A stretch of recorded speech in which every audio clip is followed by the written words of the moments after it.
If any want to become my followers, let them deny themselves and take up their cross and follow me." Please be seated.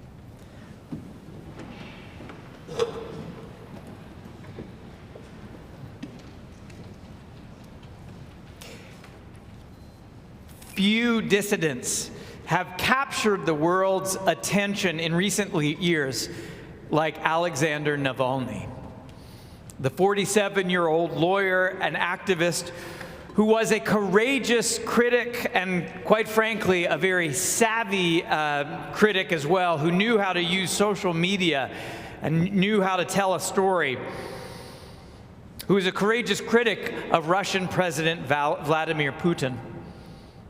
Navalny, as we all know now, died in prison this week, almost certainly at the hands of the Russian state. He was jailed several years ago after near successful attempts on his life when he returned to Russia. And he was jailed because his witness confirmed that something profoundly corrupt and dangerous had taken root in Russia in the person of Vladimir Putin. Now, I am not one to make jokes about people like Vladimir Putin, because I think he is one of several world leaders now who really are frightening and who we ought not make jokes about, lest they begin to soften them. However, Navalny had a great sense of humor and frankly earned the right to say something satirical about Putin. And I want to share that, just to share a little bit of his spark. After recovering from when Russian agents poisoned him by putting a toxic nerve agent in his underwear, Navalny then, and this is from the Russian courtroom in 2021, while standing in the dock, he said this. He said, "I have mortally offended Putin by surviving. He will enter history as a poisoner. We, the Russian people, have had Yaroslav the Wise and Alexander the Liberator.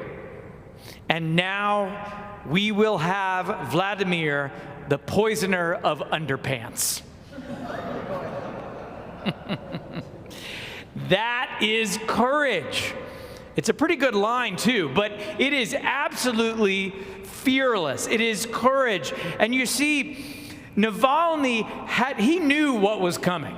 It is courage to do what he did and to say that kind of thing right there in a Russian court. And yet he did it anyway. You see, Alexander Navalny had resigned himself to a kind of alternate reality in which he had already died. And get this, he had gotten over it. That's the way he tells the story. To his mind, his life was already forfeit. And though I'm sure he grieved, and though I'm sure he felt real fear, he had still gotten over it and continued his witness, continued his mission.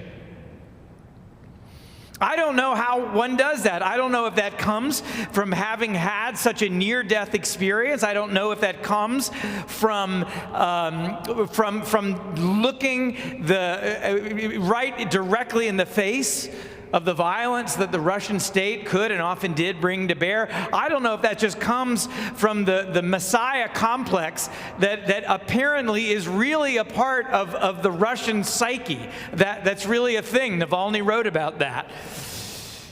But Navalny was also a Christian, not by culture, but by choice.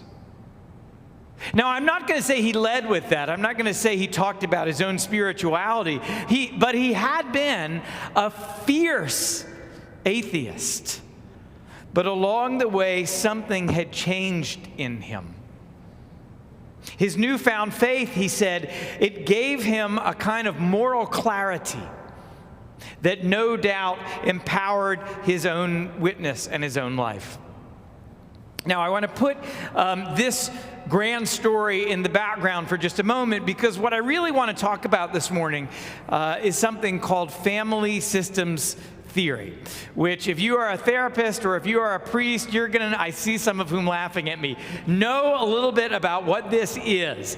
It is a way of understanding how human beings form relationships and how in the midst of those relationships we deal with hardship and change and all the things that life is going to send us. Now family systems theory really applies to everybody. Whether they're talking about families of origin, to communities that we live in, to congregations, to cities, and even nations. So it can really talk about all of that. And one of the core teachings of family systems theory is this thing called homeostasis. Homeostasis, which is the state of being in which we, because we are human beings, in which we gravitate towards keeping things the same. Especially when we are fearful or anxious, we're going to do whatever we can to try to keep things the way that we are, because we tend to fear the costs of what change might bring. Now, Putin and Navalny are really extreme examples, but they do make the point. The tyrant clearly wants things to stay the same because it benefits him, it enriches him, everything's working well for him, and he's going to use all of his power to eliminate the thing or the person that threatens the status quo. But this thing, family systems theory and homeostasis, it really has far more to do with us, with each and every one of us and the families and the communities that we are a part of. Because it tells us that the more disrupted we feel, the more fearful and anxious we are, the more unsettled we are in our spirits and our well-being, the more we are going to resist the ones who choose a different way. And by the way, because we are human beings, we never do this right directly to their face. We never go up to someone and say, I feel like you are bringing change and I would like to resist that, right? We don't do that. Instead, what we do is we sabotage and we slow walk and we obfuscate and we do whatever we need to do so that that person bringing the change either falls into line or gets ejected. We've all been every person in this situation. I know. We've all been the one bringing the change, and we've all been the one who at some level is resisting it. And woe to that person if they actually talk about the cost of continuing in the way things are. I mean, when was the last time we elected a politician who stood up and told us that we really cannot afford a military state or the national debt or the corporate welfare or a flawless safety net or any of those things that we all feel like we need? Many of those are, we do need to take care of our neighbor. We do need to look out for one another, but that's not, politician, I think the art of politics is telling people what they want to hear and hope that it works out for the best. But when folks actually tell us the truth, the thing that we don't want to hear, we get upset. We get upset. And I think that is how I hear Peter's bizarre outburst in the gospel today. It's like Peter and Jesus, it's like they're reading from a different script. I mean, Jesus says this thing that's hard, and Peter rebukes him, kind of weird, and Jesus says what? Get behind me, Satan. Peter's probably like, who are you talking to? What? Jesus totally shocks him. Because up till now, remember, this is the Gospel of Mark, the very first gospel. And up till now, I think this adventure was largely about miracle and healing, right? It was like the best spiritual practices ever. And we were just stringing one win after another. Who doesn't love that? But then Jesus shocks him by then saying that this journey is going to lead to his death.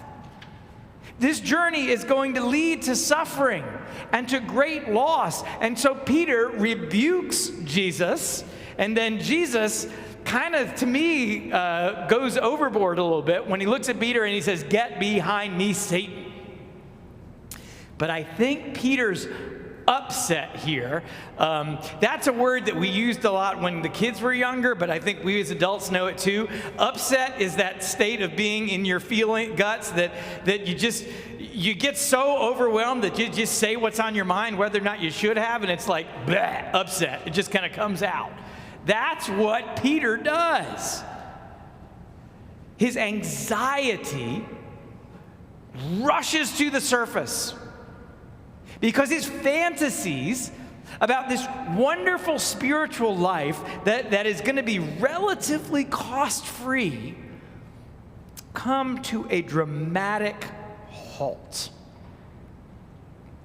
Jesus has now said something that threatens that homeostasis of familiarity that Peter and frankly all of us want to cling to, like a raft in a storm.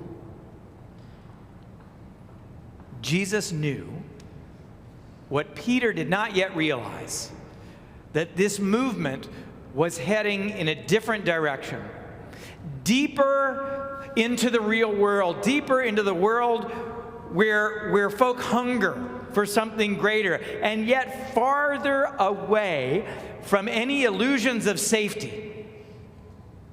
And that meant going towards places of suffering and pain.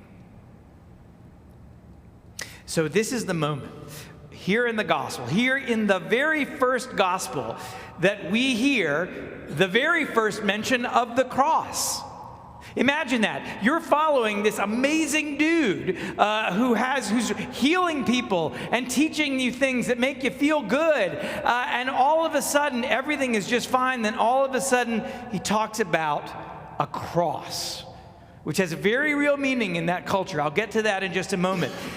Imagine what that must feel like. Andrew McGowan, he was the dean of my seminary, writes a wonderful weekly blog.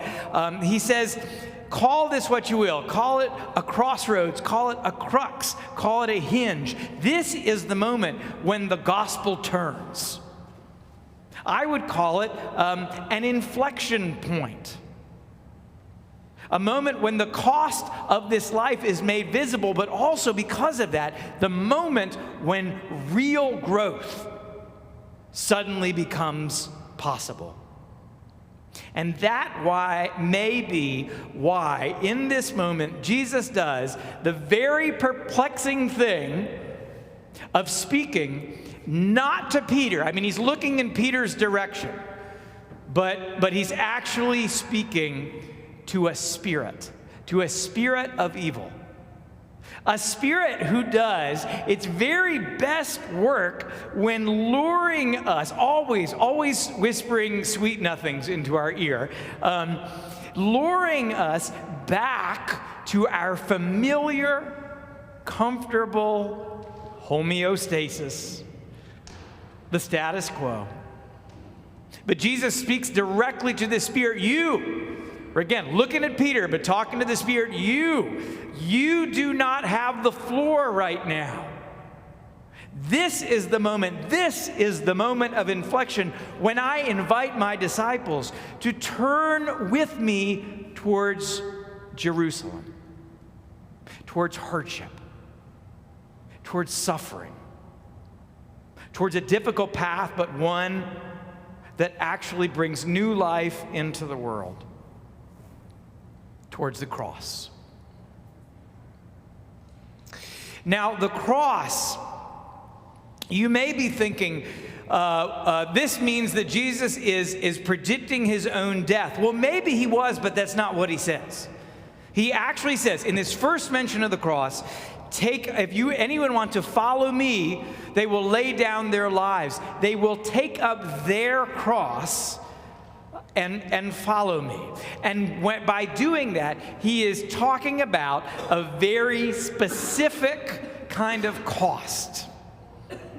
Now, you probably heard the phrase, "That is my cross to bear." Ever heard this one, right? That person, that thing is my cross to bear. I come from the passive-aggressive South. I know exactly what that really means. Oh, that person, is my cross to bear, right?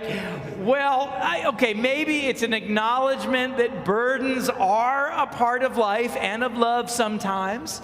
And sometimes, right, in a less healthy way, it's like we claim a little bit of a martyr status, shading a little bit who we don't care much for.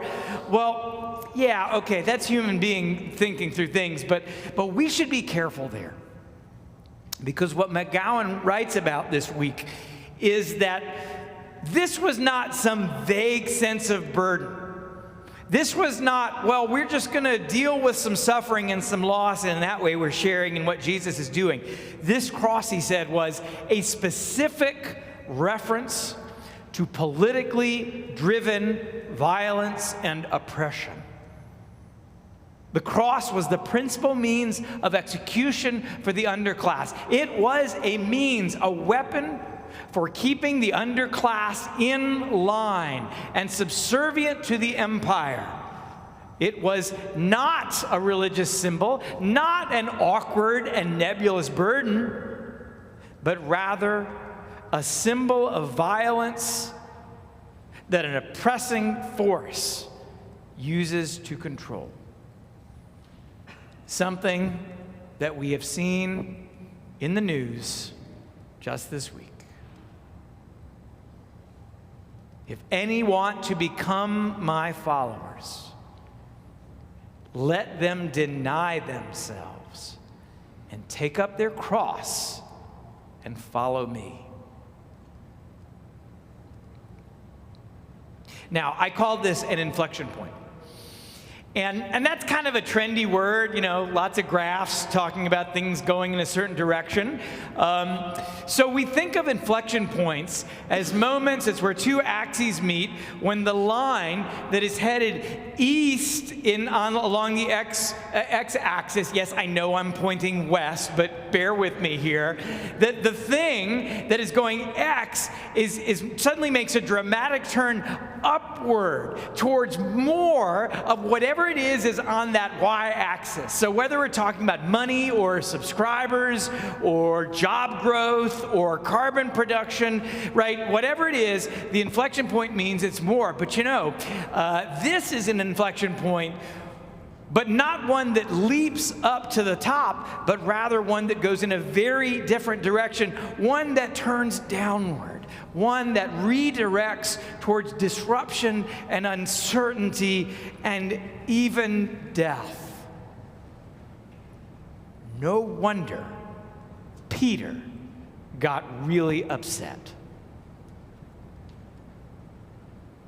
But that turn is towards something real.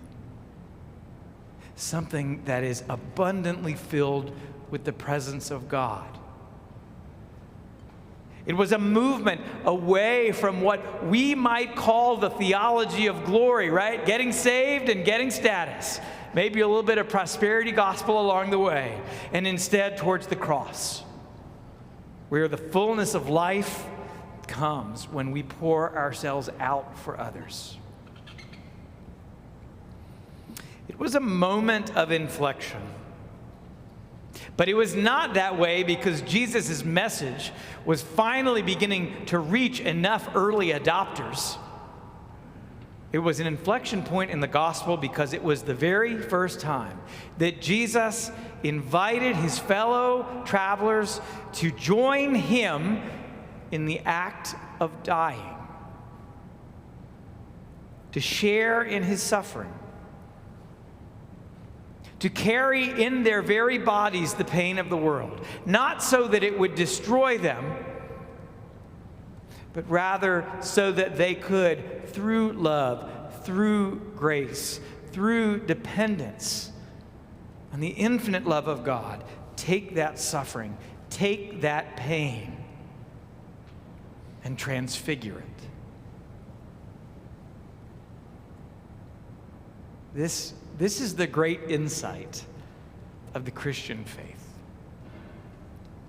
That as we move towards the suffering of the world, as we listen and respond to the hungers of the world, as we go not away from discomfort but towards it, as we run not for our lives but towards the lives of others,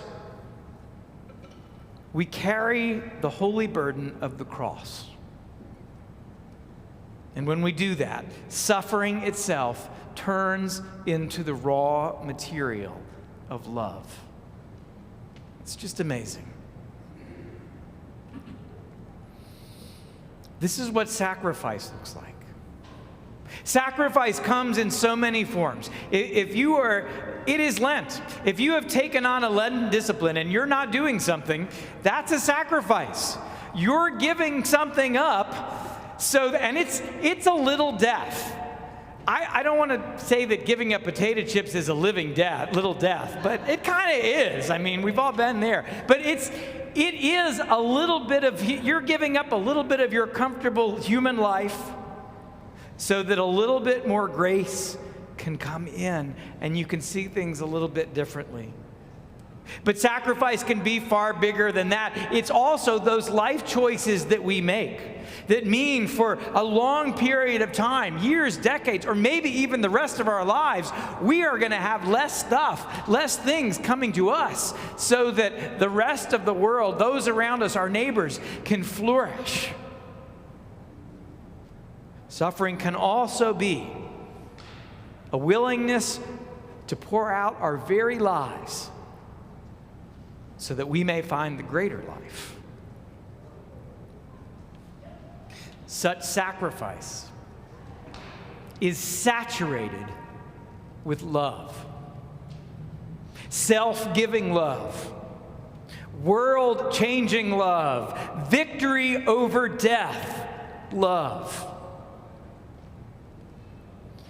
For those who want to save their life will lose it. And those who lose their life for my sake and for the sake of the gospel will save it.